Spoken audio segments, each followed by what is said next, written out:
사약을 어미의 밥상에 사약을 올리다니! 쨍그랑 엎어지는 밥상. 살려주십시오. 제발 그 양만은. 내 인연, 감히 내 앞에서. 과연 네 집안의 진짜 악귀는 누구였을까요? 이야기 끝까지 야단부임과 함께 하시죠. 옛날 어느 고을, 기와집이 바다처럼 펼쳐진 부촌 한가운데에서도 가장 으뜸가는 집안이 있었으니 바로 대대로 벼슬을 지낸 이판댁이었습니다. 그 집안의 안방을 호령하는 조씨 부인은 고을 전체가 우러러보고 두려워하는 여장부였지요. 머리카락 한 올 흐트러짐 없는 꼿꼿한 자태와 서리가 내린 듯 매서운 눈매는 감히 범접할 수 없는 위엄을 뿜어냈습니다. 부인의 입맛 또한 그 기세만큼이나 깐깐하기로 소문이 자자했습니다. 8도의 산해진 미가 아니면 상에 올리지도 못했고 간이 조금만 틀어져도 불호령이 떨어졌지요. 하인들은 부인의 헛기침 소리 하나에도 숨을 죽이며 살얼음판을 걷듯 조심해야만 했습니다. 이 판댁의 굳건한 권세와 평화는 영원할 것만 같았습니다. 그러나 하늘을 찌를 듯한 권세도 드높은 위세도 세월과 병마 앞에서는 부질없는 것이었을까요? 어느 해 모진 겨울바람이 문풍지를 때리던 날, 조씨 부인에게 원인을 알 수 없는 기이한 병이 찾아왔습니다. 가장 먼저 찾아온 것은 혀끝의 감각이 사라지는 끔찍한 미각의 상실이었습니다. 어느 날 아침 찬모가 정성껏 달여 올린 전복죽을 한술 뜨던 조씨 부인이 돌연 은수저를 바닥에 내동댕이 쳤습니다.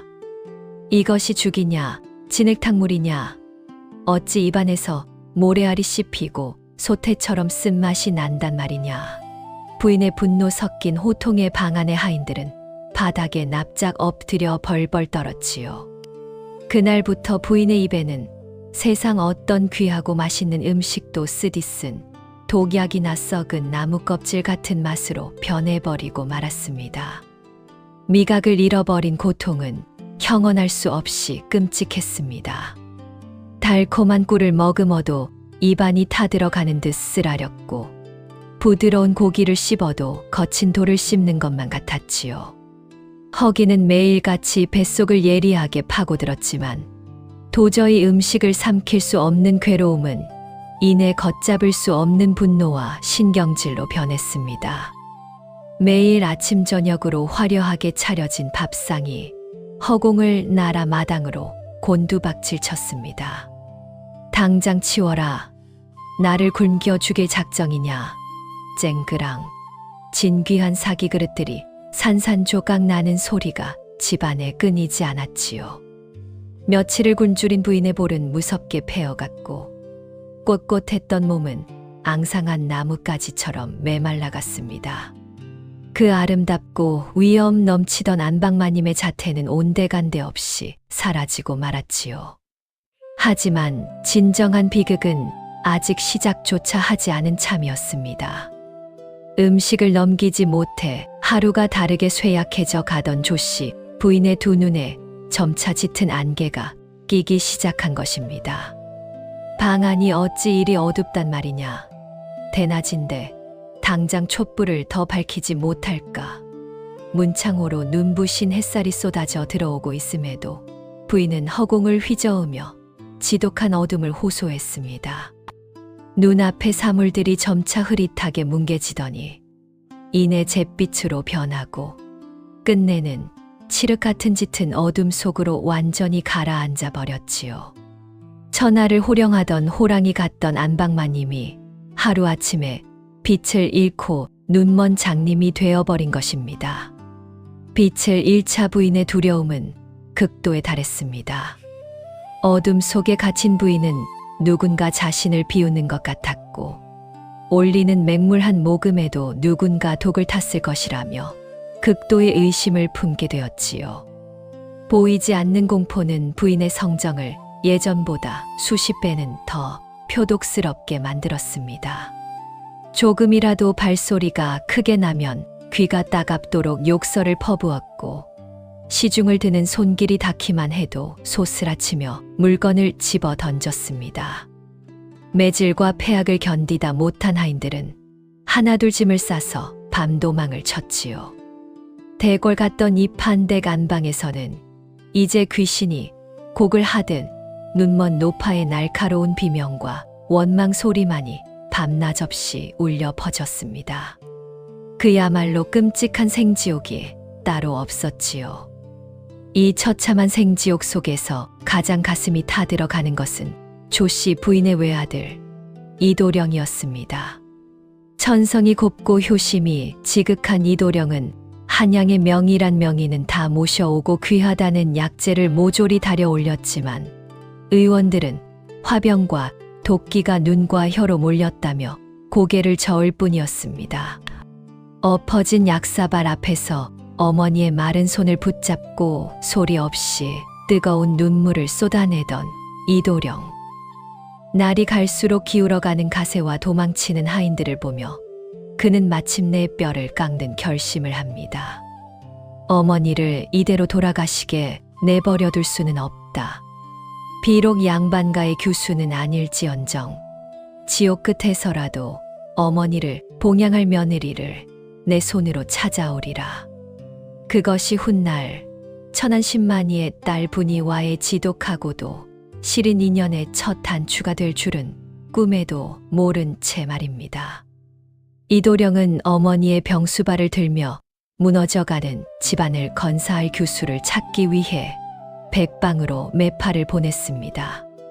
하지만 이판댁 안방마님이 원인 모를 괴질에 걸려 두 눈이 멀고 미각을 잃었으며 하루가 멀다고 폐악을 부려 하인들마저 모두 도망쳤다는 흉흉한 소문은 이미 이웃 고을까지 바다하게 퍼져 있었지요.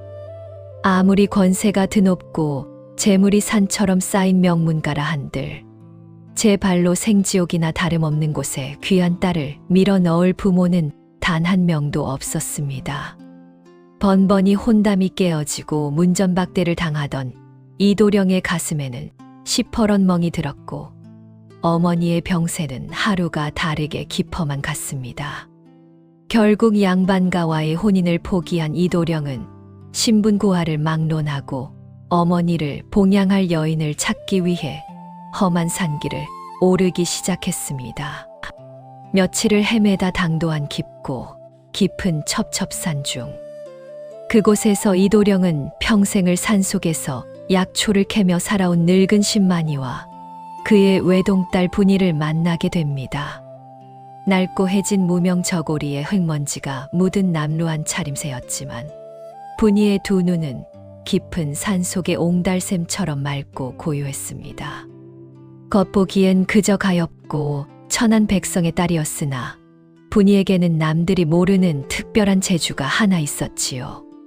평생 아버지의 어깨 너머로 온갖 약초와 독초를 만지며 자란 덕에 천하의 어떤 명의보다도 식재료와 풀의 성질을 기가 막히게 꿰뚫어 보는 천재적인 감각을 지니고 있었던 것입니다. 분이의 투박한 손에는 험한 산비탈을 오르내리며 베이고 긁힌 흉터와 약초의 독한 즙이 배어든 굳은 살이 훈장처럼 박여 있었지요. 이도령은 그 남루한 오두막 마루 끝에 털썩 무릎을 꿇었습니다. 명문가의 귀한 도령이 천한 신만이 앞에 엎드려 뜨거운 눈물을 쏟아내며 애원했지요. 제발 부탁이요. 내 어머니의 눈먼 수발을 들어줄 수만 있다면 이 집안의 안방마님 자리와 내 모든 것을 내어주겠소. 부디 불효자를 살려주시오. 그 애끓는 통곡 소리에 늙은 신만이는 차마 입을 떼지 못하고 한숨만 내쉬었습니다. 그때 부뚜막에서 말없이 약초를 다듬던 분이가 조용히 다가와 이도령의 옷자락을 쥐었습니다. 도령님의 그 지극한 효심에 제 마음이 동하였나이다.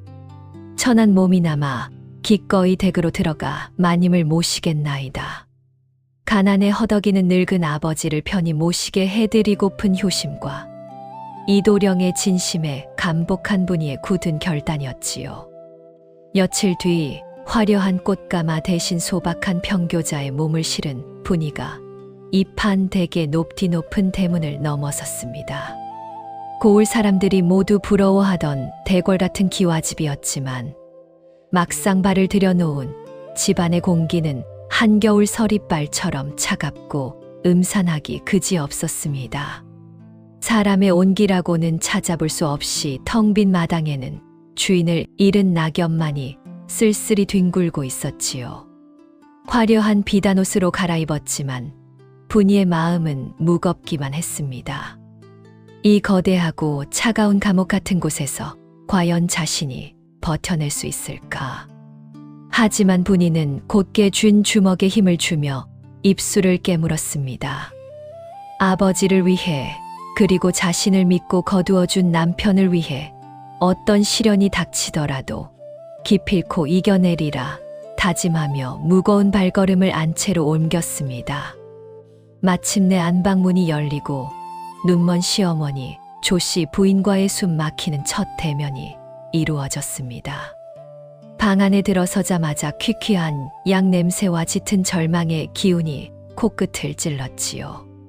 조씨 부인은 보이지 않는 초점 없는 두 눈을 부릅뜬 채 코를 벌름거리며 허공을 향해 소리쳤습니다. 어디서 이리 역겨운 흙내와 천박한 피비린내가 진동을 한단 말이냐.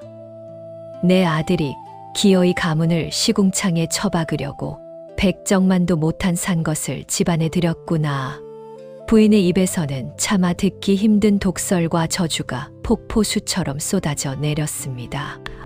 보이지 않는 눈 대신 예민해진 후각과 청각은 분이의 출신을 단번에 알아채고 짐승처럼 경계하며 나를 세웠습니다.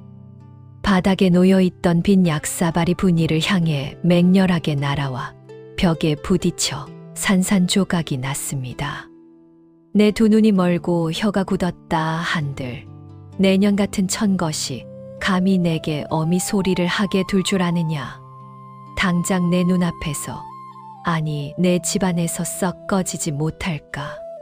쩌렁쩌렁 울리는 시어머니의 폐악질에 방 안의 공기가 꽁꽁 얼어붙었습니다. 이도령조차 어머니의 기세에 눌려 안절부절 못하며 창백하게 질려 있었지요. 그러나 놀랍게도 분이는 날아오는 파편에도 눈 하나 깜짝하지 않았습니다.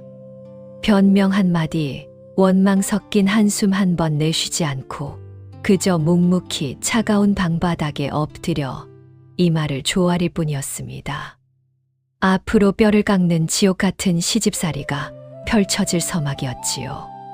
하지만 바닥을 향한 분이의 깊은 눈빛 속에는 두려움이나 굴복이 아닌 늙고 병든 시어머니를 향한 깊은 연민과 무언가를 결심한 듯한 단단한 불꽃이 조용히 타오르고 있었습니다. 분이의 시집살이는 매일 꼭 두새벽부터 시작되었습니다. 하인들이 모두 도망쳐버린 텅 빈 대궐 같은 기와집의 굳은 일은 오롯이 그녀의 몫이었지요.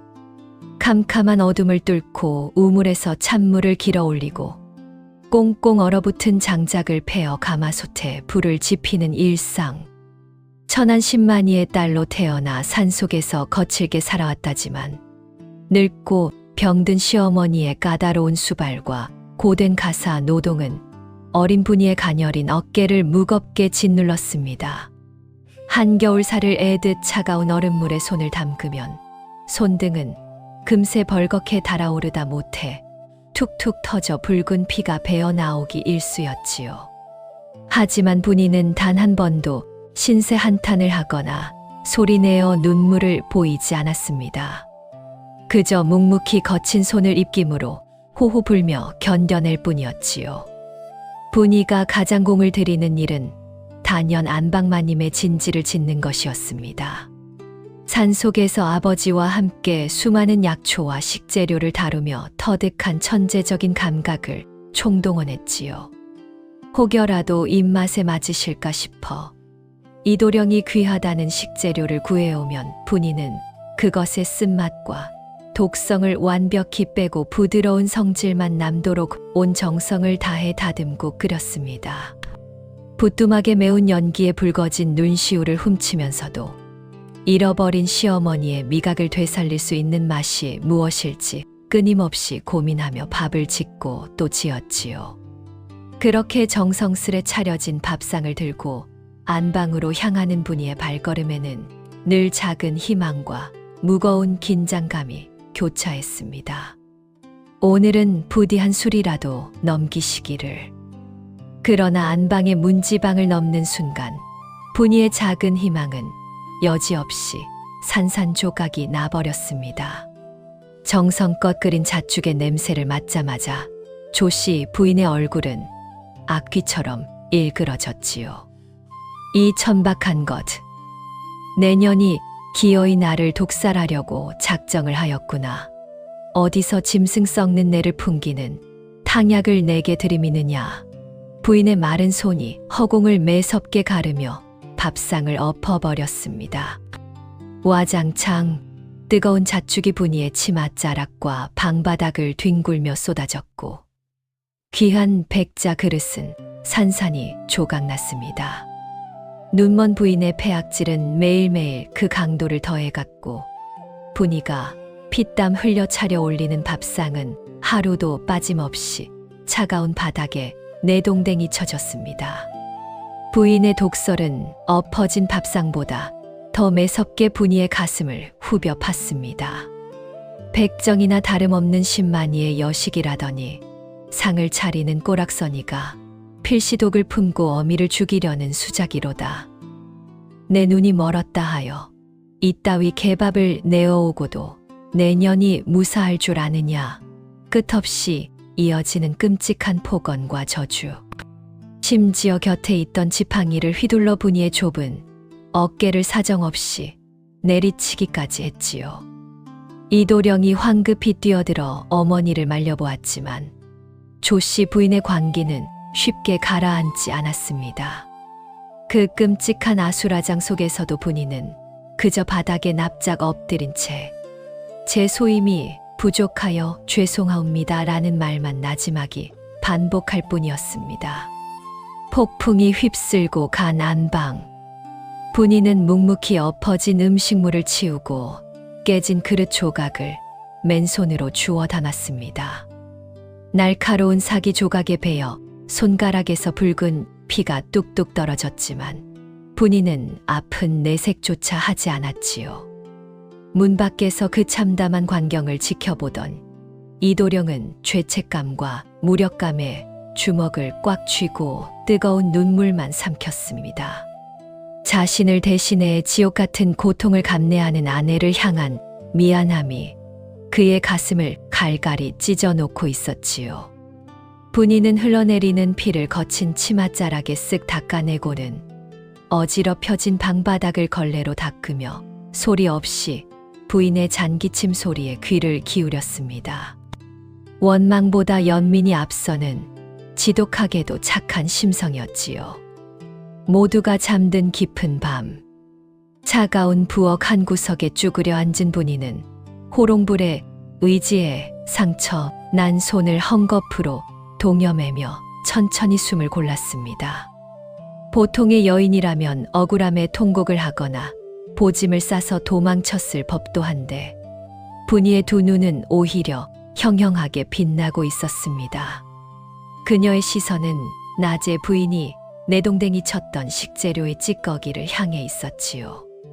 어머님의 입에서는 단맛이 쓰게 부드러운 맛이 썩은 내로 느껴지신다. 필시 몸속에 알 수 없는 맹독과 화기가 가득 차올라 감각을 완전히 뒤바꾸어 놓은 것이 틀림없어. 평생 약초를 다뤄온 신만이의 본능이 매섭게 깨어나는 순간이었습니다. 분이는 마침내 시어머니의 기이한 병증 뒤에 숨겨진 진짜 원인을 추적하기 시작했습니다. 모두가 깊은 잠에 빠진 고요한 새벽. 매질의 상흔이 고스란히 남은 몸을 이끌고 부엌에 홀로 남은 분이는 조그만 호롱불 아래서 시어머니의 엎어진 밥상을 가만히 내려다보았습니다. 매일같이 반복되는 조씨 부인의 발작적인 분노와 기이한 증상들. 단순히 노환이 깊어지거나 마음의 병이 든 것이라 치부하기에는 그 양상이 너무도 처참하고 특이했지요. 모든 음식에서 쓴맛과 썩은 내를 느끼신다. 눈앞에는 짙은 안개가 낀 듯 시력을 잃어가시고 온몸은 불덩이처럼 뜨거워 작은 기척에도 살기를 내뿜으신다. 분이는 평생 아버지의 어깨 너머로 익혀온 수만 가지 약초와 병증의 기억을 머릿속에서 하나하나 더듬어 올라가기 시작했습니다. 아무리 생각해도 이것은 평범한 질병이 아니었습니다. 누군가 고의로 독을 먹인 것이 아니라면 속에서부터 스스로 썩어 들어가는 무서운 독기임이 틀림없었지요. 사물과 맛을 분간하는 신경이 완전히 타버렸어. 이는 필시 몸속 깊은 곳에 지독한 화독과 노이따리를 틀고 있는 게야. 분이의 뇌리에 번쩍하고 스쳐 지나가는 아버지의 가르침이 있었습니다. 분이야, 양반네들은 몸에 좋다고 하면 서로 상극인 귀한 약재들을 함부로 섞어 먹는단다. 열을 내는 인삼과 불을 품은 녹용, 거기에 강한 기운의 약초들이 잘못 엉키면 그것은 약이 아니라 오장육부를 태워버리는 끔찍한 화독이 되는 것이야. 그랬습니다. 가문의 위세가 드높았던 조씨 부인은 젊은 시절부터 몸을 보한다는 명목으로 온갖 진귀하고 독한 보약들을 무분별하게 다려 마셔왔던 것입니다. 수십 년간 겹겹이 쌓이고 엉킨 상극의 약재들이 부인의 몸 안에서 무시무시한 독창으로 변해버렸고 마침내 눈과 혀의 신경을 모조리 태워버린 것이지요. 확신이 선 분이는 그 길로 살금살금 발소리를 죽여 안채 깊숙한 곳에 자리한 약재 창고로 잠입했습니다. 먼지가 뽀얗게 내려앉은 수많은 약장과 서랍들을 조심스레 열어보았지요. 과연 분이의 짐작은 한치의 오차도 없었습니다. 창고 안에는 말린 진해부터 웅담, 100년 묵은 독한 산삼 잔뿌리까지 열기를 극도로 끌어올리는 극양의 약재들이 무분별하게 뒤섞여 방치되어 있었습니다. 평범한 의원들은 이 귀한 약재들이 부인의 눈을 멀게 한 원흉이라고는 꿈에도 생각지 못하고 오히려 기력을 보충한답시고 계속해서 뜨거운 약만 달여 올렸으니 병세가 걷잡을 수 없이 악화한 것은 당연한 이치였습니다. 불이 난 집에 계속해서 기름을 붓고 있었던 격이었지요. 약재의 냄새만으로도 그간의 참담한 실수를 완벽히 꿰뚫어 본 분이의 두 눈이 서늘하게 빛났습니다. 병의 뿌리를 완벽히 찾아냈지만 분이의 한숨은 더욱 깊어졌습니다. 이토록 골수에 깊이 박힌 화독은 어설픈 해독제나 순한 음식 따위로는 절대 빼낼 수 없기 때문입니다. 독은 오직 더 강한 독으로 다스려야 하는 법. 이 독제독이 도주도. 부인의 뱃속에 들끓는 불덩이를 꺼뜨리고 죽어버린 미각을 자극하려면 혀끝이 마비될 정도로 지독한 쓴맛과 치명적인 독성을 품은 극음지인의 약초가 필요했습니다. 하지만 그 약초를 잘못 다루면 부인은 눈을 뜨기도 전에 피를 토하며 즉사할 수도 있는 그야말로 목숨을 건 위험천만한 비방이었지요.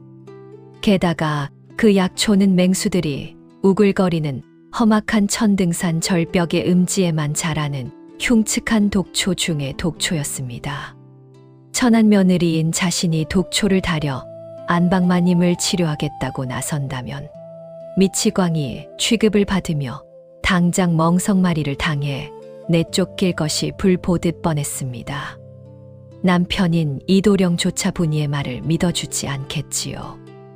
만에 하나 치료 도중 부인이 핏물이라도 토하게 된다면 꼼짝없이 시어미를 독살하려 한천하의 폐륜하로 몰려 목숨을 잃게 될 것입니다. 두려움이 분이의 등골을 서늘하게 훑고 지나갔습니다. 매일같이 자신을 벌레 보듯 멸시하고 밥상을 엎어버리며 매질을 가하는 시어머니. 그냥 이대로 모른 척 입을 닫고 있는 편이 그녀의 모진 시집살이를 그나마 연명하는 유일한 길일지도 몰랐습니다. 부인이 이대로 돌아가신다면 적어도 매를 맞을 일은 없을 테니까요. 어두운 창고 안에서 분이는 굳게 주먹을 쥔 채 격렬한 갈등에 휩싸였습니다. 하지만 분이는 이내 고개를 세차게 가로저었습니다. 눈먼 어둠 속에서 보이지 않는 적과 싸우며 매일 밤 공포에 떨고 있는 시어머니의 그 가엾은 비명 소리가 귓가에 맴돌았기 때문입니다.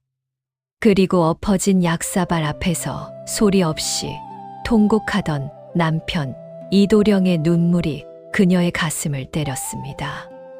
내 비록 천한 피를 타고났으나 사람을 살릴 방도를 알고도 외면한다면 어찌 사람이라 할 수 있겠는가. 나를 거두어준 도령님을 위해서라도 어머님의 그 지독한 어둠을 내 손으로 기필코 걷어내고야 말리라. 결심을 굳힌 분이의 눈빛에는 더 이상 한치의 망설임도 없었습니다. 그녀는 날이 밝기도 전 누구의 눈에도 띄지 않게 나탄 자루와 작은 바구니만을 챙겨 들고 맹수가 울부짖는 캄캄한 뒷산을 향해 거침없이 발걸음을 내디뎠습니다. 목숨을 건 비밀스러운 해독의 밥상이 마침내 그 서막을 올린 것입니다. 칠흑 같은 어둠이 무겁게 내려앉은 야심한 시각. 이판댁의 육중한 뒷문이 소리 없이 열리고 작은 그림자 하나가 미끄러지듯 빠져나왔습니다. 분이는 낡은 치맛자락을 허리춤에 단단히 여며 묶고 손에는 녹슨 나탄 자루를 쥔 채 험디엄한 천등산 줄기를 타기 시작했습니다. 천등산은 고을에서도 산세가 가장 가파르고 험악하여 날랜 포수나 장정들조차 대낮에 오르기를 꺼리는 두려운 곳이었지요. 게다가 앙상한 나뭇가지 사이로 몰아치는 한겨울의 칼바람은 분이의 얇은 무명 저고리를 무자비하게 파고들어 살갗을 베어내는 듯했습니다. 어디선가 들려오는 산짐승들의 기괴한 울음소리가 깊은 계곡을 타고 메아리치며 근고를 오싹하게 만들었지만 칠흑 같은 어둠 속을 뚫고 나아가는 분이의 발걸음에는 한치의 주저함도 없었습니다. 평생 10만이 아버지의 거친 손을 잡고 수없이 오르내렸던 산이었습니다. 비록 앞을 분간하기조차 힘든 캄캄한 밤이었지만 분이는 발끝에 닿는 바위의 이끼와 흙의 축축한 감촉만으로도 벼랑기를 더듬어 찾아낼 수 있었지요. 날카로운 나뭇가지에 얼굴이 긁히고 뾰족한 돌부리에 채여 집신 밖으로 붉은 피가 배어나왔지만 분이는 고통을 삼키며 오직 정상을 향해 기어올랐습니다. 얼어붙은 벼랑 끝에서 발이 미끄러져 천길 낭떠러지로 떨어질 뻔한 아찔한 위기도 여러 번 넘겨야만 했습니다. 그럴 때마다 분이는 시어머니의 엎어진 밥상 앞에서 소리 죽여 오열하던 남편 이도령의 얼굴을 떠올렸습니다. 자신을 믿고 거두어준 그 따뜻한 은혜를 갚기 위해서라도 여기서 결코 쓰러지거나 포기할 수는 없었지요. 산의 중턱을 훌쩍 넘어 볕이 들지 않아 1년 내내 서늘한 음기가 맴도는 가장 깊고 외진 북쪽 벼랑 끝에 다다랐습니다. 분이가 찾고 있는 것은 보통의 약초가 아니었습니다. 양반들이 탐내는 인삼이나 영지버섯처럼 따뜻한 양기를 품은 명약이 아니라 돌 틈에 차가운 이슬과 짙은 어둠의 도끼를 빨아먹고 자라는 극음지인의 독초, 흑명초였습니다.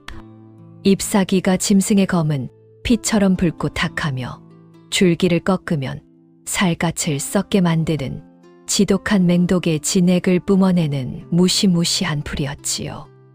일반인에게는 스치기만 해도 목숨을 앗아가는 사약과도 같았으나 지금 조씨 부인의 몸속에 활활 타오르고 있는 거대한 불덩이인 화독과 또을 일거에 제압하고 꺼뜨릴 수 있는 유일한 열쇠이기도 했습니다.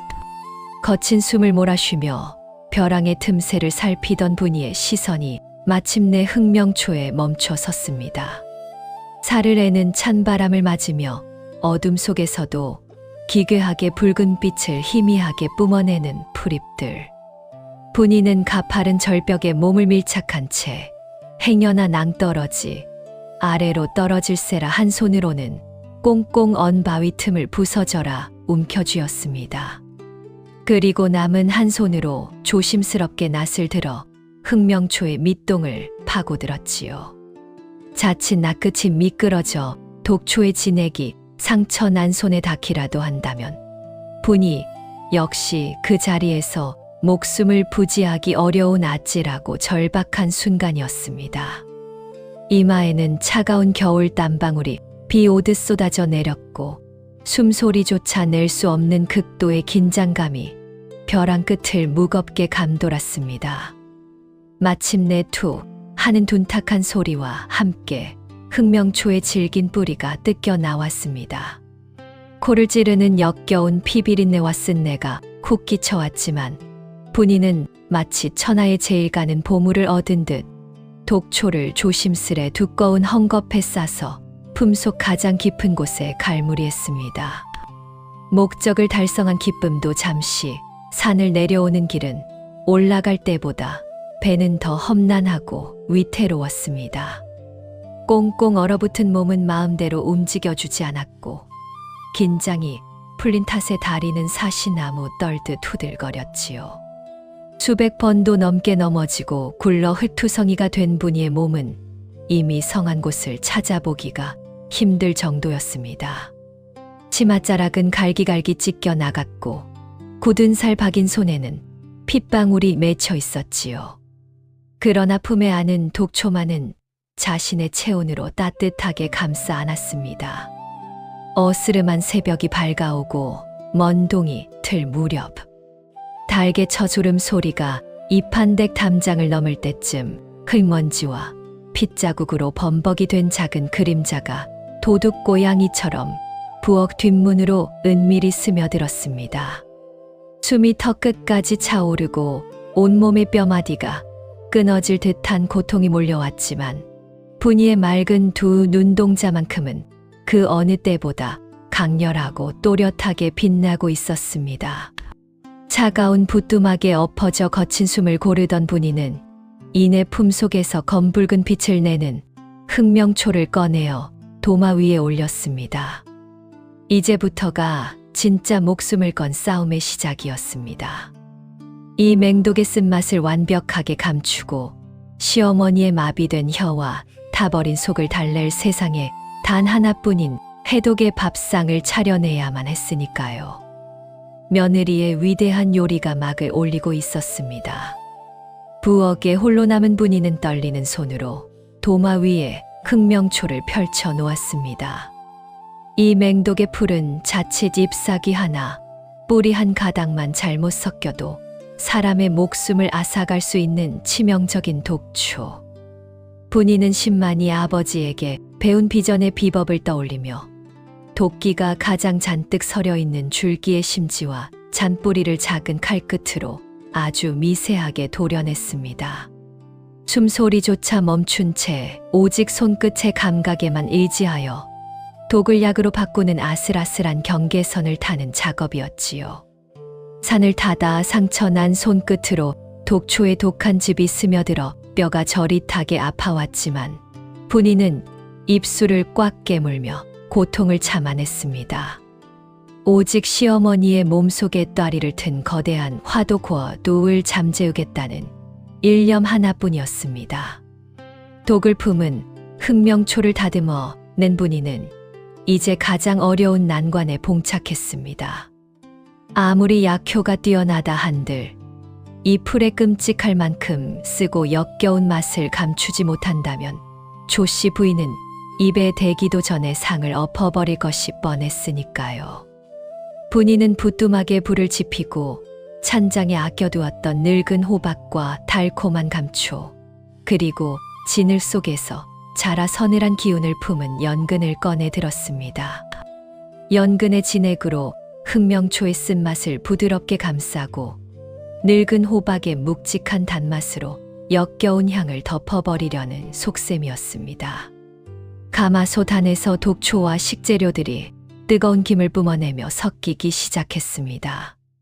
분이는 뜬 눈으로 밤을 지새우며 솥 앞을 떠나지 않았고 주걱을 젓는 그녀의 손길에는 며느리의 정성을 넘어선 생명을 빚어내는 간절한 기도가 담겨 있었습니다. 날이 밝고 마침내 아침 식사 시간이 되었습니다. 밤새 끓여낸 진갈색의 탕약과 부드러운 타락죽 우유죽을 소반에 받쳐 든 분이의 발걸음은 천근만근 무거웠습니다. 치맛자락 밑으로는 험한 산을 타다 찢긴 맨살이 쓰라렸고 품속에는 아직 가시지 않은 독초의 서늘한 기운이 맴돌았지요. 안방문을 열고 들어가자 조씨 부인은 여느 때처럼 초점 없는 눈을 희번덕거리며 앙상한 손으로 방바닥을 신경질적으로 더듬고 있었습니다. 또 무슨 구정물을 끓여왔느냐. 문을 열자마자 역겨운 냄새가 진동을 하는구나. 부인의 앙칼진 호통 소리의 방 안에 함께 있던 이도령조차 체념한 듯 깊은 한숨을 내쉬었습니다. 하지만 분이는 흔들림 없이 부인 앞에 소반을 내려놓고 정중히 고개를 숙였습니다. 어머님, 밤새 정성으로 달인 타락죽과 맑은 탕이옵니다. 부디 한 술만이라도 떠보시옵소서. 분이가 조심스레 은수저를 부인의 마른 손에 쥐어 주었습니다. 조씨 부인은 당장이라도 수저를 허공으로 내동댕이 칠 기세로 팔을 번쩍 치켜들었지요. 그런데 그 순간 부인의 코끝에 묘한 향기가 스쳤습니다. 평소 같으면 비린내나 썩은 내로 느껴졌을 음식 냄새가 아니었습니다. 늙은 호박의 은은한 단내와 고소한 향기가 부드럽게 맴돌더니 그 속에 아주 깊고 서늘한 마치 한여름 첩첩산 중의 맑은 계곡물 같은 청량한 기운이 숨어 있었던 것입니다. 부인의 치켜들었던 팔이 허공에서 거짓말처럼 멈칫했습니다. 보이지 않는 두 눈이 미세하게 흔들리며 생전 처음 맡아보는 기이하고도 편안한 향기에 홀린 듯 수저를 천천히 입가로 가져가기 시작했습니다. 꿀꺽. 조씨 부인의 마른 목울대가 크게 출렁였습니다. 방 안의 시간이 멈춘 듯한 찰나의 순간 부인의 두 눈이 화들짝 놀란 듯 커졌습니다. 입안에 닿자마자 느껴지는 구토가 날 듯한 쓴맛이나 모래알 같은 껄끄러움이 전혀 없었지요. 오히려 호박의 달콤함 뒤에 완벽하게 숨어있던 흑명초의 금지인의 기운이 다 들어가던 부인의 식도와 위장을 서늘한 얼음물처럼 부드럽게 쓰다듬으며 내려간 것입니다. 수십 년 묵은 화독으로 불바다가 되었던 오장육부에 한 줄기 시원하고 달콤한 소나기가 내리는 듯한 황홀한 감각. 조씨 부인은 짐승처럼 헐떡이던 숨을 멈추고 자신도 모르게 수저를 다시 들어 국물을 허겁지겁 퍼먹기 시작했습니다.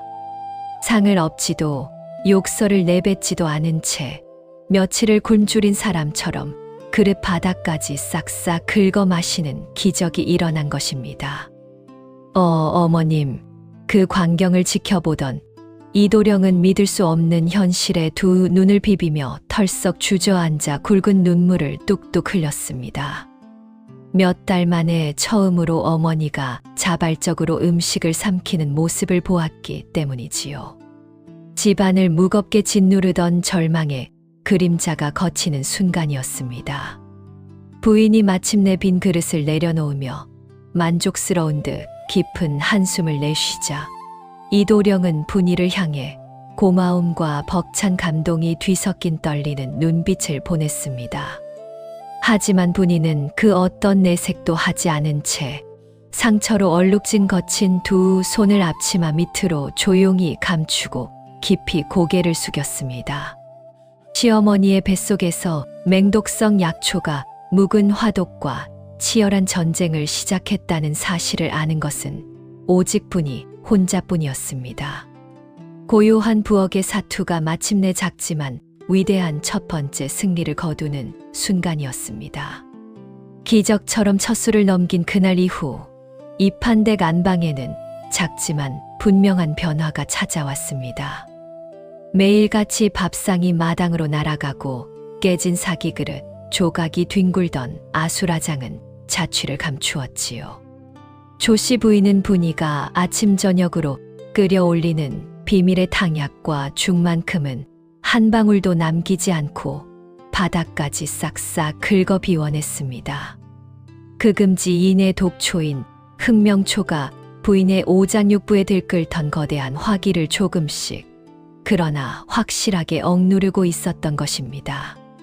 밤낮 없이 짐승처럼 헐떡이던 숨소리가 눈에 띄게 잦아들었고 수십 일을 뜬 눈으로 지새우며 폐악을 부리던 부인이 마침내 깊은 잠에 빠져드는 시간도 길어졌습니다.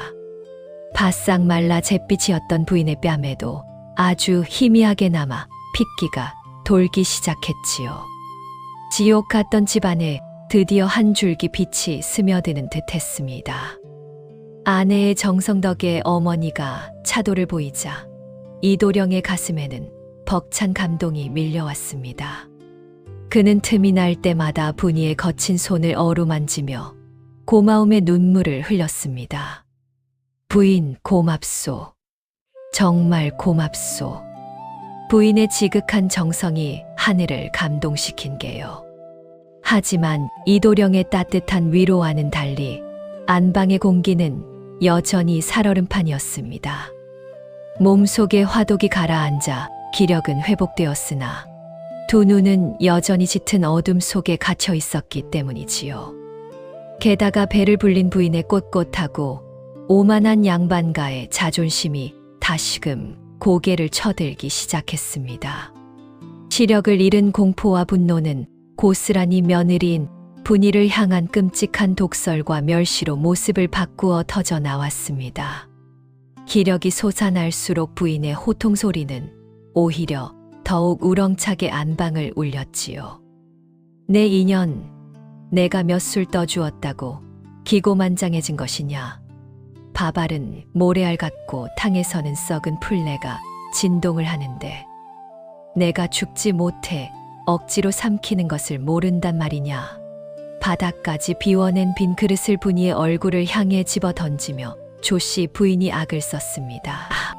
분이가 정성을 다해 입맛을 돋운 것이 아니라 예전에 아들이 지어 올렸던 수백 첩의 귀한 보약들이 이제야 효험을 보는 것일 뿐이라 굳게 믿고 있었던 것입니다.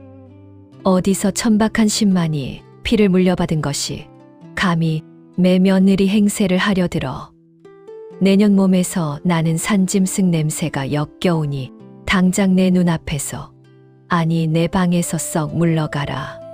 몸이 가벼워질수록 부인의 입에서 나오는 저주는 더욱 교묘하고 날카로워져 분이의 가슴을 푹푹 찔러댔습니다. 보다 못한 이도령이 나서서 어머니를 만류했습니다. 어머님, 제발 고정하시옵소서. 이 사람이 밤낮으로 불을 지피고 애를 쓴 덕에 어머님께서 곡기를 넘기시는 것이 아닙니까? 어찌 이리 매몰차게 대하십니까? 아들의 간곡한 호소는 오히려 조씨 부인의 화약고에 불을 댕기는 꼴이 되었습니다. 오냐, 내 놈이 기어이 어미를 버리고 저 천것의 치맛자락에 놀아나는구나. 뼈대 있는 가문의 장손이 백정만도 못한 것에게 홀려 어미를 능멸해. 아이고, 내가 눈이 먼 것도 모자라 자식 놈까지 잃었구나. 부인은 바닥을 치며 대성통곡을 하였고 안방은 금세 다시금 수라장으로 변했습니다. 이도령은 어머니의 서슬퍼런 분노 앞에서 더 이상 아내를 감싸지 못한 채 입술만 피가 나도록 깨물어야 했습니다. 남편이 곤란해지는 것을 원치 않았던 분이는 묵묵히 흩어진 그릇들을 주워 담고 고개를 깊이 숙인 채 방을 빠져나왔습니다.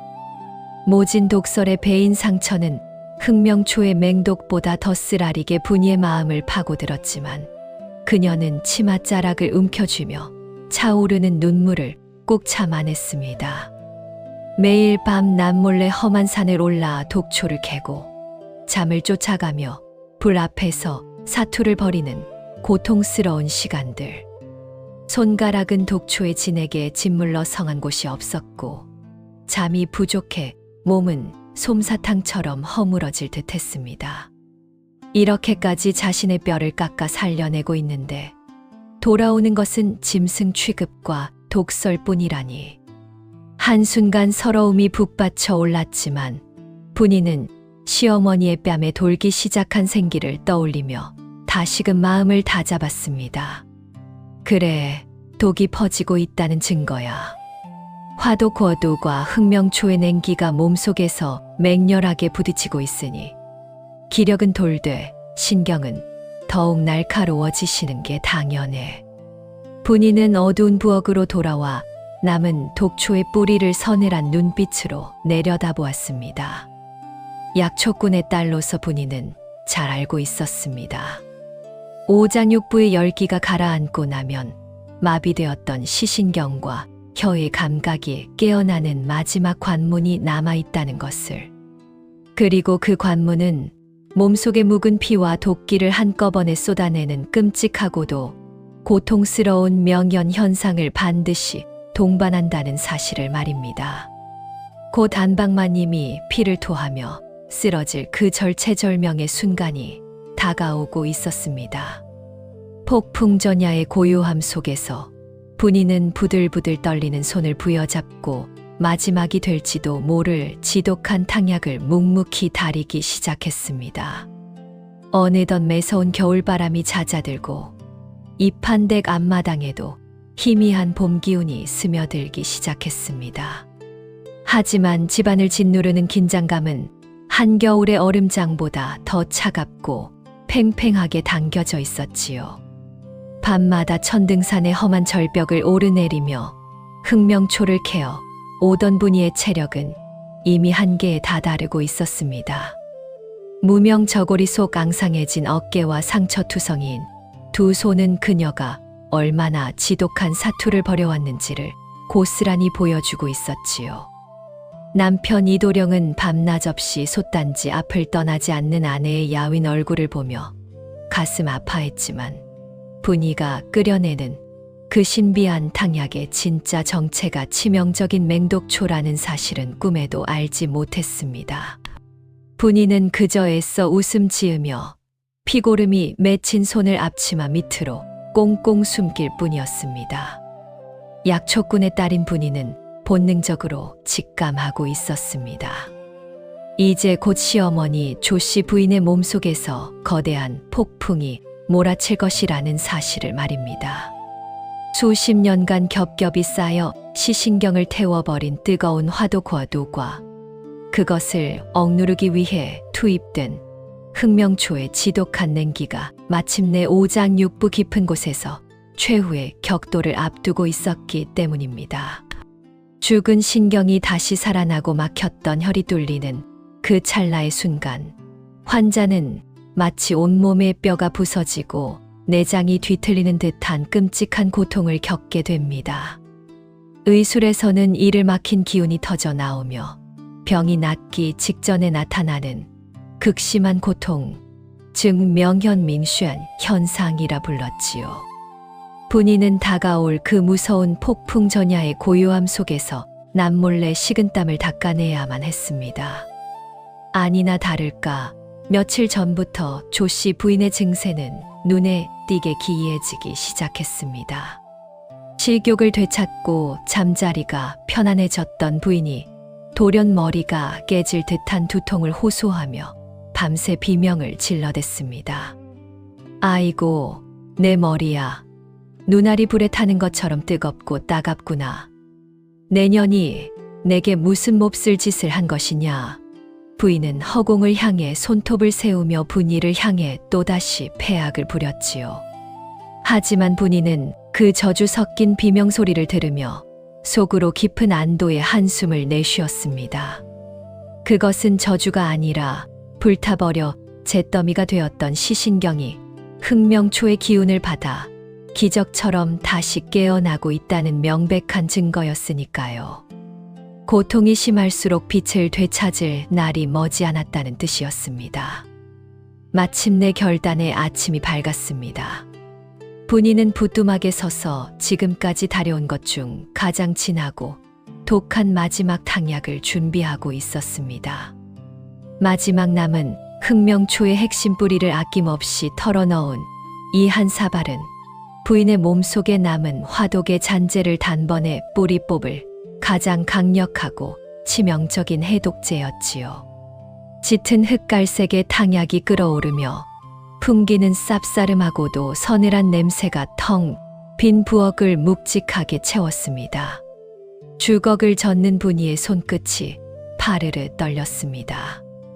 이 마지막 탕약이 부인의 목구멍을 넘어가는 순간 그동안 짓눌려 있던 묵은 독의 핏덩어리들이 역류하여 참혹한 광경이 벌어질 것을 누구보다 잘 알고 있었기 때문입니다. 분이는 끓어오르는 가마솥 앞에서 치열한 내적 갈등에 휩싸였습니다. 만약 여기서 약을 멈춘다면 부인은 끔찍한 고통을 겪지도 핏물을 토하지도 않겠지만 평생을 빛을 잃은 장님으로 살아가야만 합니다. 반대로 이 마지막 약을 올린다면 부인은 다쳤던 시력을 되찾게 될 테지만 피를 토하며 쓰러지는 시어머니의 모습을 본 남편과 하인들은 틀림없이 자신이 시어머니를 독살하려 했다고 오해할 것이 뻔했습니다. 천한 10만이의 여식이 양반가의 마님을 해치려 한 죄. 그것은 변명의 여지조차 없는 끔찍한 참수형감이었습니다. 자신의 목숨을 걸고 시어머니의 두 눈을 뜨게 할 것인가? 아니면 이쯤에서 진실을 묻어두고 살아남을 것인가? 분이의 뺨을 타고 뜨거운 눈물이 소리 없이 흘러내렸습니다. 하지만 분이는 이내 떨리는 손을 다잡고 거친 소매로 눈물을 닦아냈습니다. 엎어진 밥상 앞에서 절망하던 남편의 젖은 얼굴과 어둠 속에서 두려움에 떨며 허공을 휘젓던 시어머니의 가엾은 손짓이 떠올랐기 때문이지요. 내 비록 억울한 누명을 쓰고 내쫓기어 목숨을 잃는 한이 있더라도 어머님의 두 눈에 다시 한번 눈부신 아침 햇살을 담아드릴 수만 있다면 그것으로 족하다. 숭고한 결심을 마친 분이는 소반 위에 뜨겁고 진한 탕약을 올렸습니다. 그녀의 표정은 마치 형장으로 향하는 순교자처럼 비장하고도 평온했습니다. 무거운 소반을 받쳐 든 분이가 안방을 향해 걷는 마루 위의 발걸음 하나하나에 집안의 운명이 걸려 있었습니다. 폭풍이 몰아치기 직전 이판댁의 아침은 그 어느 때보다 서늘하고 고요했습니다. 분이가 안방문을 열고 들어섰을 때 방 안의 공기는 무겁게 가라앉아 있었습니다. 이도령은 밤새 두통에 시달리다 지친 어머니의 머리맡을 지키고 있었지요. 분이는 말없이 소반을 내려놓았습니다. 검붉은 빛을 띠는 진한 탕약 위로 모락모락 김이 피어오르고 있었지요. 탕약이 내뿜는 쌉싸름하고도 서늘한 기운이 방 안을 채우자 조씨 부인은 보이지 않는 두 눈을 끔벅이며 허공을 향해 코를 킁킁거렸습니다. 며칠 전부터 입맛을 되찾은 부인은 이 기묘하고도 시원한 향기를 맡으면 자신도 모르게 식욕이 돋고 속이 편안해지는 것을 느끼고 있었습니다. 부인은 아들의 부축을 받아 비스듬히 몸을 일으켰고 분이는 떨리는 두 손을 애써 감추며 은수저를 부인의 손에 쥐어 주었습니다. 이 한 사발이 가져올 무시무시한 후폭풍을 아는 이는 오직 분이 혼자뿐이었습니다. 조씨 부인은 아무런 의심 없이 수저를 들어 탕약을 입으로 가져갔습니다. 평소 같으면 단숨에 들이켰을 테지만 오늘따라 탕약의 기운은 예사롭지 않았지요. 한 숟갈, 두 숟갈 목구멍을 넘어갈 때마다 뱃속 깊은 곳에서부터 알 수 없는 싸늘한 한기가 척추를 타고 찌릿하게 올라오는 듯 했습니다. 하지만 그 한기가 지난 자리는 이내 기이할 정도로 시원하고 맑아지는 느낌이 들어 부인은 홀린 듯 그릇째 들고 남은 탕약을 꿀꺽꿀꺽 들이켰습니다. 그 모습을 지켜보는 분이의 심장은 터질 듯이 요동치고 있었습니다. 극명초의 가장 치명적인 극음지 이내 도끼가 마침내 부인의 오장육부에 남은 마지막 화도코어 노의 뿌리와 정면으로 격돌하기 시작한 것입니다. 분이는 입술을 꽉 깨물고 두 눈을 질끈 감았습니다. 마침내 올 것이 오고야 말았습니다. 쨍그랑 빈 사기 그릇이 바닥에 나뒹굴며 날카로운 파열음을 냈습니다. 탕약을 다 비우기 무섭게 조씨 부인의 몸이 활대처럼 뻣뻣하게 휘어졌습니다. 아, 내 속이, 내 오장육부가 뒤틀리는구나. 부인은 두 손으로 가슴을 부여잡고 방바닥을 뒹굴며 짐승처럼 처절한 비명을 질러댔습니다. 얼굴은 순식간에 하얗게 질렸고 목에 핏대가 터질 듯 솟아올랐지요. 시신경을 억누르고 있던 묵은 도끼들이 흑명초의 맹독에 밀려 한꺼번에 터져 나오며 전신의 혈관을 찢어 놓을 듯한 끔찍한 고통, 이른바 명현현상이 최고조에 달한 것입니다. 이도령은 기겁하며 어머니의 몸을 끌어안았지만 부인은 불에 데인 사람처럼 발버둥치며 고통스러운 비명을 멈추지 못했습니다. 평화로웠던 안방은 순식간에 아비규환의 지옥으로 변해버렸습니다. 어머니, 어머님, 정신을 차리시옵소서. 도대체 갑자기 왜 이러십니까? 이도령이 반쯤 실성한 사람처럼 울부짖던 바로 그 순간이었습니다. 컥컥 하는 기괴한 소리와 함께 조씨 부인의 고개가 뒤로 꺾이더니 부인의 입에서 시커먼 핏덩어리들이 폭포수처럼 왈칵 쏟아져 나왔습니다. 붉은 선혈이 아니었습니다. 수십 년간 부인의 몸속에서 썩어 문드러진 상극의 약재들이 엉겨붙어 만들어낸 끔찍한 맹독의 찌꺼기, 썩은 냄새가 진동하는 검은 죽은 피였지요. 시커먼 진액이 이도령의 비단옷과 방바닥을 참혹하게 물들였고 부인은 고통에 찬신음조차 내지 못한 채 그대로 혼절하여 아들의 품에 고꾸라졌습니다. 마치 생명이 완전히 끊어진 사람처럼 축 늘어진 끔찍하고도 참담한 모습이었습니다. 눈앞에서 벌어진 믿을 수 없는 참상에 이도령의 두 눈은 공포와 경악으로 부릅떠졌습니다. 품에 안긴 어머니의 입가에서 흘러내린 검은 도끼, 방 안을 가득 채운 역겨운 썩은 내와 독한 약초의 냄새, 이도령의 덜덜 떨리는 시선이 바닥에 나뒹구는 빈 사기 그릇을 향했습니다. 방금 전까지 아내 분이가 정성스레 다려왔다던 그 탕약. 어머니가 기력을 회복하는 줄만 알았건만 그것이 어머니의 오장육부를 녹여버린 사약이었단 말인가. 혼란과 충격에 휩싸인 이도령의 머릿속은 하얗게 타버렸습니다. 어머님, 안 됩니다. 어머님. 텅 빈 집안을 향해 울부짖는 이도령의 목소리는 갈라지고 피 맺혀 있었습니다. 어머니를 잃었다는 공포와 그토록 아끼고 믿었던 아내에 대한 참담한 배신감이 서서히 이도령의 이성을 마비시키고 있었지요. 방 한 구석에 무릎을 꿇고 앉은 분이는 핏기가 싹 가신 창백한 얼굴로 그 모든 참상을 지켜보고 있었습니다. 시어머니가 피를 토할 것도 남편이 자신을 독살범으로 오해할 것도 이미 수백 번, 수천 번 각오했던 일이었습니다.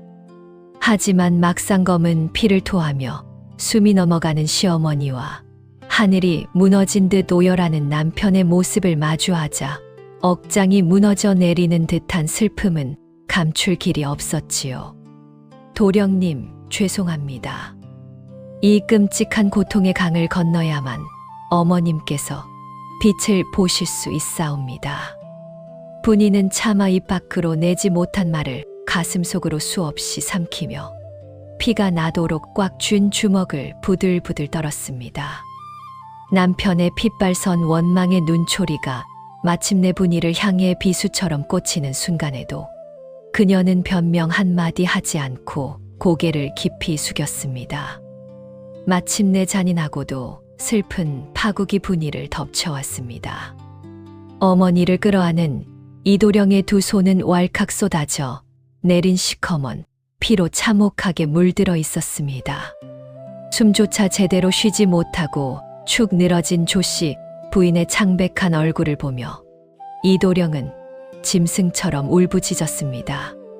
어머니, 눈을 떠보시옵소서. 의원 당장 밖으로 나가 의원을 불러오라. 하지만 매질과 폐악을 견디지 못하고 하인들이 모두 도망쳐버린 텅 빈 대궐 같은 기와집에는 그의 처절한 메아리만이 차갑게 맴돌 뿐이었습니다. 두려움과 절망으로 사시나무 떨듯 덜덜 떨리던 이도령의 시선이 이내 방 한 구석에 미동조차 없이 꿇어 앉아 있는 아내 분이에게로 향했습니다. 방금 전까지 부인에게 내어온 그 탕약을 먹고 벌어진 끔찍한 참사.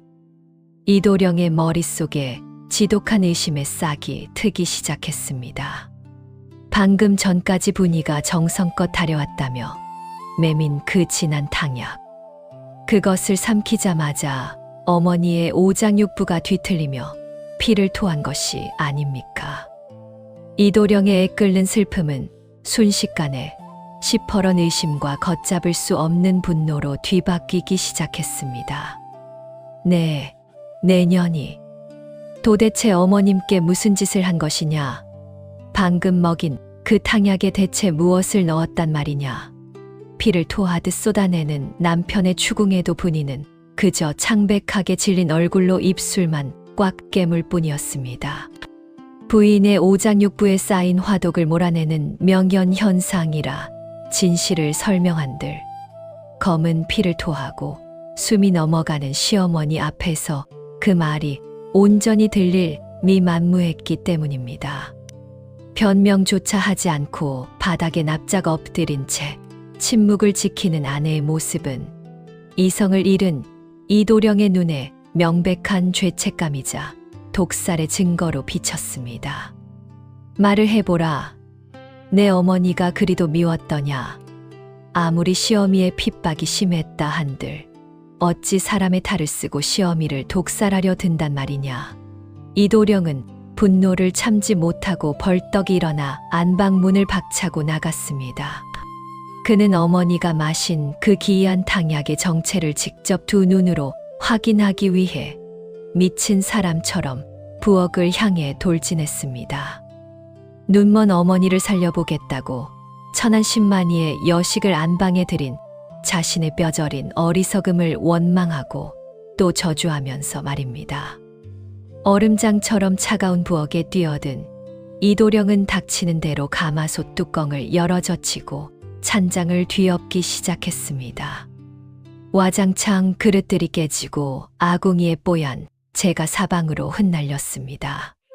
핏발선 눈으로 부엌을 샅샅이 뒤지던 이도령의 시선이 부뚜막 구석 허름한 무명 헝겊으로 꽁꽁 싸매어 조심스레 감춰둔 작은 바구니에 머물렀습니다. 덜덜 떨리는 손으로 그 헝겊을 거칠게 풀어헤치는 순간 이도령은 헉하고 숨을 들이켰습니다. 그곳에는 사람의 온기라고는 찾아볼 수 없는 잎사귀가 짐승의 피처럼 검붉고 역겨운 썩은 내를 풍기는 기괴한 풀의 찌꺼기들이 흉측한 모습을 드러내고 있었기 때문입니다. 달콤한 죽의 재료가 아닌 명백한 독초의 잔해였습니다. 그것은 양반가에서 나고 자란 이도령도 풍문으로나마 들어 알고 있던 천하의 맹독초, 천등산 깊은 절벽 음지에서만 자란다는 흑명초의 잔해였습니다. 짐승들도 기겁하며 피한다는 그 무시무시한 사약을 자신이 그토록 믿고 가엾게 여겼던 아내가 매일 밤 어머니의 밥상에 몰래 섞어 올리고 있었던 것입니다. 아, 흑명초라니 독초 중에 독초인 이것을 어미에게 먹였단 말인가. 이도령은 짐승처럼 울부짖으며 독초가 담긴 바구니를 바닥으로 내동댕이 쳤습니다. 어머니의 병을 고치기는커녕 며느리의 손으로 매일 조금씩 시어머니의 숨통을 조이고 있었다는 끔찍한 착각이 진실이 되어 그의 심장을 갈갈이 찢어 놓았습니다. 그간의 눈물과 정성이 모두 새빨간 거지처럼 느껴졌습니다. 분노와 배신감으로 이성을 완전히 상실한 이도령은 흑명초 찌꺼기를 거칠게 움켜쥔 채 쿵쿵거리는 무서운 발소리를 내며 다시 안방으로 돌아왔습니다. 이 뱀 같은 년, 이도령의 벼락 같은 고함과 함께 시커먼 독초 찌꺼기들이 꿇어앉아 있던 분이의 창백한 얼굴 위로 무자비하게 뿌려졌습니다. 천안백정의 피를 속일 수는 없는 법이거늘 내가 미쳐서 내년에 그 가증스러운 눈물에 속아 넘어갔구나. 내 어머니를 죽인 원수년, 남편의 입에서 쏟아지는 참담한 저주. 분이는 뺨에 날아든 독초의 파편을 맞으며 마침내 참아왔던 뜨거운 눈물을 툭 하고 떨어뜨렸습니다. 돌아올 수 없는 지독한 오해의 강을 완전히 건너버린 것입니다. 어머님을 살리려던 제 진심을 어찌 이리도 몰라주십니까? 분이의 가냘픈 비명이 차가운 안방 마루를 찢어 놓을 듯 울려 퍼졌습니다. 이도령은 이성을 잃고 분이의 팔을 휘어잡듯 거칠게 끌어냈습니다. 평소 파리 한 마리 죽이지 못하던 온화한 선비의 얼굴은 온데간데 없고 오직 어머니를 해친 원수를 향한 끔찍한 살기만이 번뜩이고 있었지요. 방바닥에 흩뿌려진 흑명초의 잔해와 피를 토하고 혼절한 어머니의 모습은 이도령의 눈을 완벽하게 멀게 만들었습니다. 분이는 치맛자락이 찢기고 맨발이 마루에 긁히는 것도 아랑곳하지 않은 채 자신을 끌어내는 남편의 옷자락을 생명줄처럼 부여잡았습니다. 서방님, 제발 제 말을 믿어주시옵소서. 어머님은 지금 독을 토해내고 계신 것이옵니다. 닥치어라. 감히 내 앞에서 요망한 새 치혀를 놀리려 드느냐. 이도령의 벼락 같은 호통과 함께 매몰찬 손길이 분이를 마당으로 내팽개쳤습니다. 하는 단말마와 함께 차가운 흙바닥으로 내동댕이 쳐진 분이 밤새 험한 산을 타며 찢긴 상처 위로 겨울 흙먼지가 날아들어 살을 애드쓰라렸지만 분이는 아픔을 느낄 새도 없이 다시 무릎을 꿇고 이도령의 바짓가랑이에 매달렸습니다. 저를 때려 죽이셔도 좋사옵니다. 허나 지금 그 약기운을 멈추시면 어머님은 영영 빛을 보지 못하시고 목숨마저 위태로워지실 것이옵니다. 그 검은 피는 수십 년간 어머님의 시신경을 짓누르던 썩은 화독이 빠져나온 것이옵니다. 그러나 분이의 피 끓는 절규는 이미 이성을 잃고 귀가 멀어버린 이도령에게 전혀 닿지 않았습니다. 독초를 먹여 어미를 반죽음으로 만들어 놓고 끝까지 나를 기만하려 드는구나. 내가 당장 이 독살범을 광에 가두고 굶겨 죽일 것이다. 하인들마저 도망쳐 텅 빈 마당에서 이도령은 직접 분이를 질끌고 가피 찬 줌 들어오지 않는 차갑고 어두운 광창고으로 내던졌습니다. 쾅 하는 둔탁한 파열음과 함께 육중한 광문이 닫히고 굵은 쇳대 자물쇠가 덜컥 채워졌습니다. 빛을 잃은 시어머니를 살리기 위해 스스로 어둠 속으로 뛰어들었던 며느리가 마침내 진짜 칠흑 같은 어둠 속에 철저히 갇혀버린 것입니다. 서방님, 안 되옵니다. 부엌 가마솥에 아직 마지막 맑은 해독탕이 끓고 있사옵니다. 그것을 당장 다려 먹이셔야 어머님의 뒤틀린 속이 가라앉고 시신경이 온전히 깨어날 것이옵니다. 분이는 광문에 거친 나무 창살을 부서져라 꽉 움켜쥔 채 목에서 피가 나도록 소리치며 애원했습니다. 가시에 찔리고 돌에 긁혀 엉망이 된 그녀의 두 손에서 흐른 핏방울이 나무 창살을 붉게 물들였습니다. 자신의 억울함이나 다가올 죽음에 대한 두려움은 조금도 없었습니다. 오직 고통 속에 쓰러져 있을 시어머니의 목숨, 그리고 그간의 모든 피땀이 수포로 돌아갈지도 모른다는 절박함만이 분이의 심장을 갈기갈기 찢어놓고 있었지요. 마당 한가운데 선 이도령은 분이의 피 맺힌 절규를 들으며 싸늘하게 조소했습니다. 끝까지 그 지독한 사약을 어미의 입에 털어넣으려는 속셈이냐. 내년이 끓이던 그 탕약은 내가 당장 개먹이로 던져버릴 것이다. 이도령은 성큼성큼 부엌으로 걸어가 분이가 밤새 불을 지피며 다려낸 마지막 해독탕이 담긴 맑은 약사발을 거칠게 집어들었습니다. 부뚜막의 온기가 아직 남아있는 그 약사발은 흑명초의 도끼를 부드럽게 중화시키고 마침내 시어머니의 두 눈을 번쩍 뜨게 해줄 단 하나의 구명줄이었습니다. 광창살 틈새로 그 광경을 지켜보던 분이의 두 눈동자가 극도의 공포로 크게 확장되었습니다. 아닙니다. 서방님, 제발 그것만은 깨뜨리지 마시옵소서. 어머님을 살릴 마지막 생명수이옵니다. 분이는 갇힌 짐승처럼 광문을 부술듯이 두드리며 오열했습니다. 하지만 이도령은 차갑게 얼어붙은 눈빛으로 약사발을 허공 높이 지켜들었지요. 천한 내년을 믿고 어머니의 목숨을 맡긴 내가 천하의 미친놈이다. 이 역겨운 사약은 내 손으로 끝장을 내주마. 이도령의 팔에 힘이 들어가고 이제 1초 뒤면 분이의 모든 희망과 시어머니의 빛을 쥔 약사발이 마당의 차가운 돌바닥에 산산조각이 나기 직전이었습니다. 가장 끔찍하고 숨막히는 절정의 순간, 시간이 멈춘 듯 이판댁 마당에는 분이의 처절한 비명만이 날카롭게 허공을 갈랐습니다. 이도령의 눈에는 살기가 등등했고 허공 높이 치켜든 약사발은 마당의 단단한 청석 바닥을 향해 무자비하게 내리꽂히기 직전이었습니다.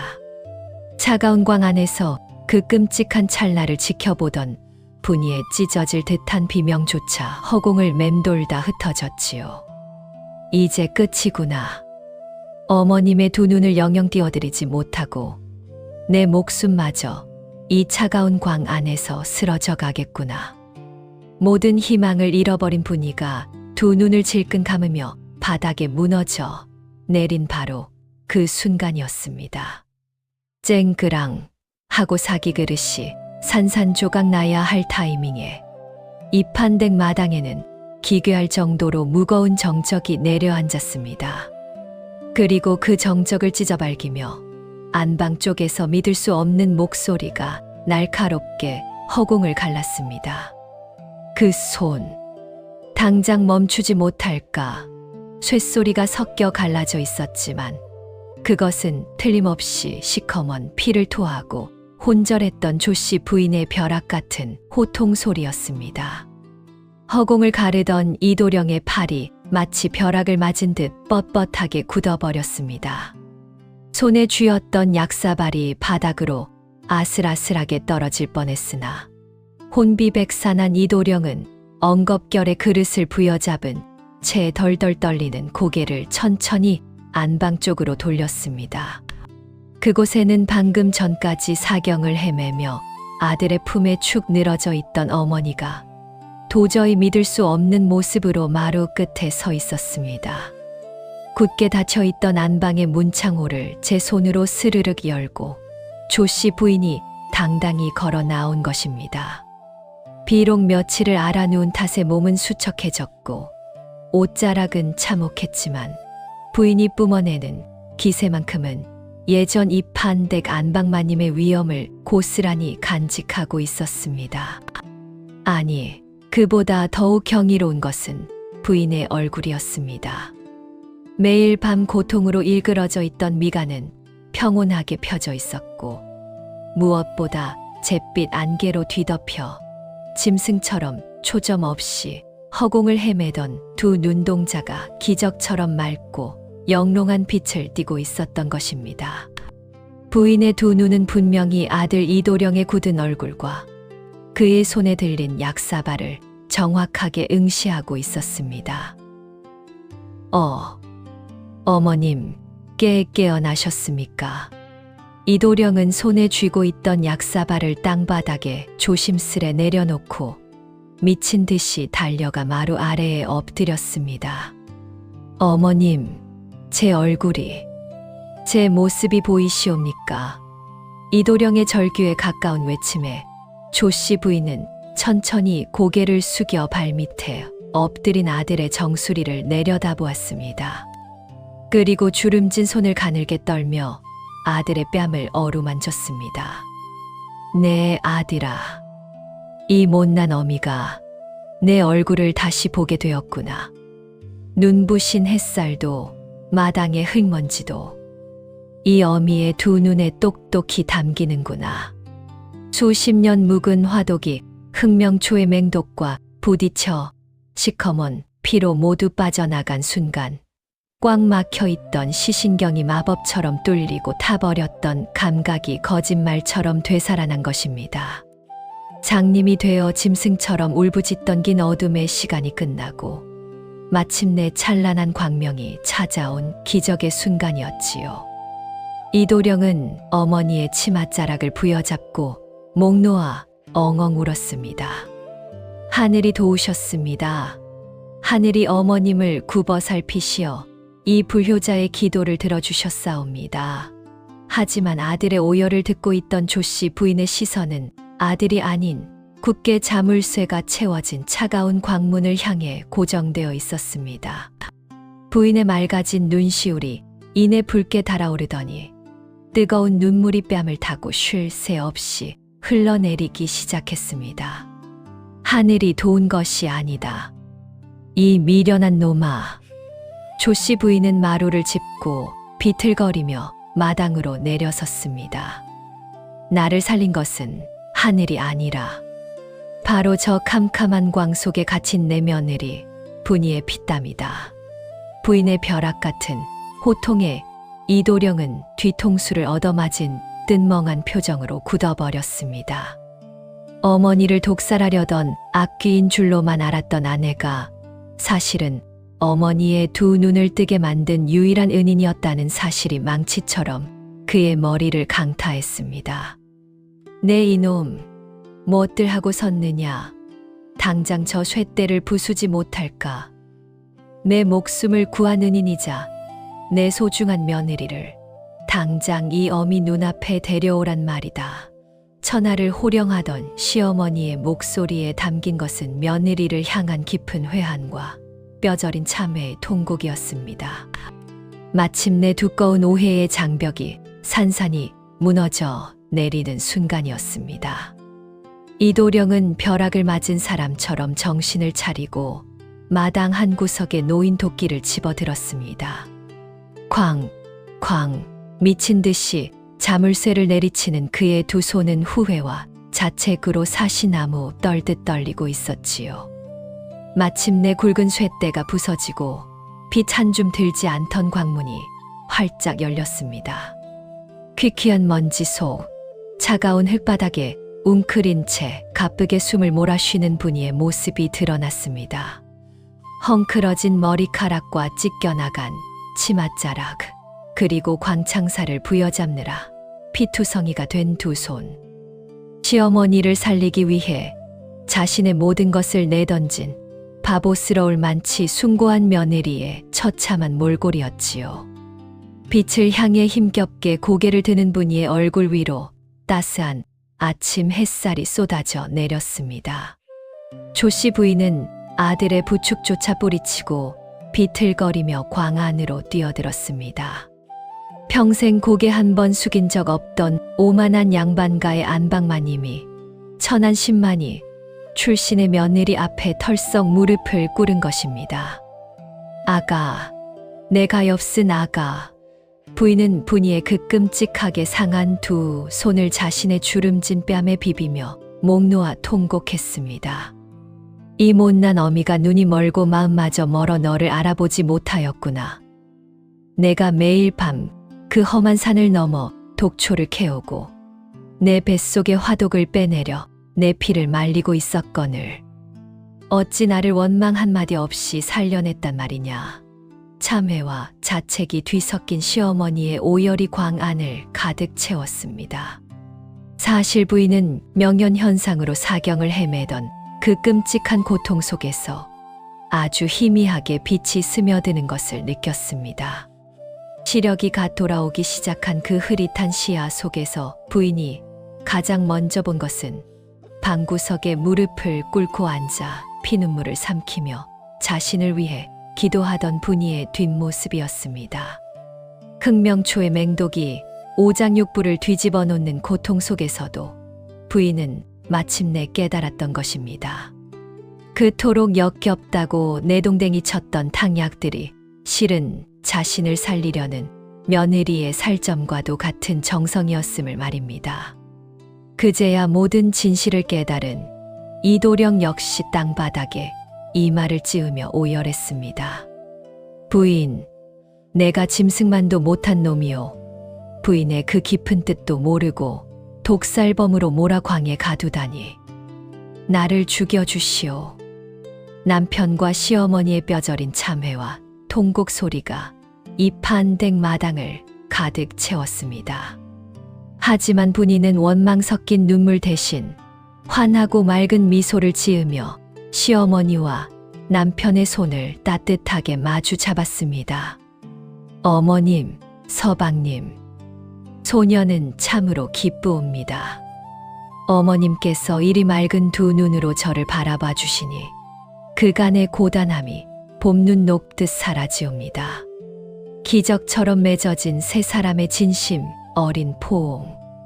그날 이후 이판댁의 공기는 완전히 달라졌습니다. 조씨 부인은 며느리 분이를 친딸보다 더 끔찍이 아끼고 사랑했으며 집안의 모든 곳간 열쇠를 그녀에게 내어주었습니다.